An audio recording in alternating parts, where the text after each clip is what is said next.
The rainbow creature made its first appearance in Batman 134, published in 1960. The story, simply titled The Rainbow Creature, was written by Bill Finger and penciled by Sheldon Moldoff. In the story, Batman and Robin are chilling in a South American country, having just helped the government defeat a vicious rebel called Diaz. Suddenly, a dude rides into town and screams about a rainbow monster stalking around in the hills. The dynamic duo decides to investigate and discover that the guy wasn't talking out of his ass. There is a rainbow monster, a giant one in fact, and it's headed for civilization. The heroes soon realize that the different colors on the monster's hide each represent a power. The red represents heat, and when activated, the creature becomes red hot. It can, for example, burn its way right through a building. The blue represents cold, and when activated, the creature emits an aura of cold that protects it from attacks, freezing any projectiles into ice. The yellow side represents mist for some reason, and can turn vehicles into mist. That's right, only vehicles, because the plot demanded for it. Finally, the green side represents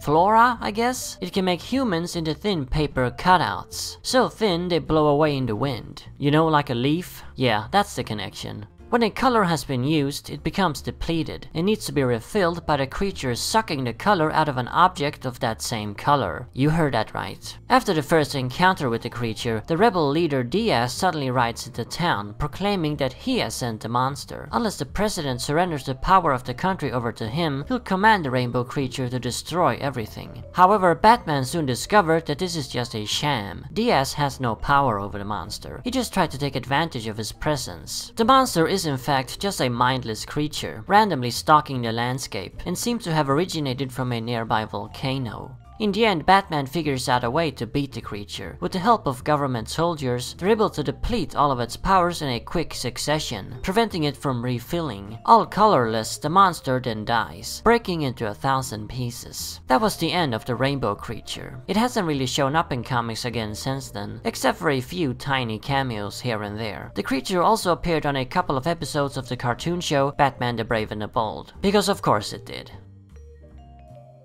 So this character appeared back in the sci-fi era of Batman, the late 50s and early 60s. This was an era when the comics eschewed the classic rogues in favor of weird monsters, robots, and aliens. Tons of aliens. During this time, you could find more aliens in Batman comics than in the Mos Eisley Cantina. It's really one of my least favorite Batman periods. Not because I don't like aliens, I love aliens, but they just don't fit in Batman. Most of these stories are pretty bad too, or just freaking weird, like this one. Just look at this cover. A common thing in comics is to make the covers really outrageous, so that they'll stand out. But most of the time the covers are pretty misleading. Nothing so insane actually happens in the story. But in this one, it does. What you see on this cover is exactly what happens in the story. You can tell Bill Finger just didn't care any longer at this point. He just wrote down something crazy and called it a comic. It was overall a really bad time for Batman. Not only were the stories usually bad, but Batman's popularity was at an all-time low too. Gee, maybe there's a correlation there.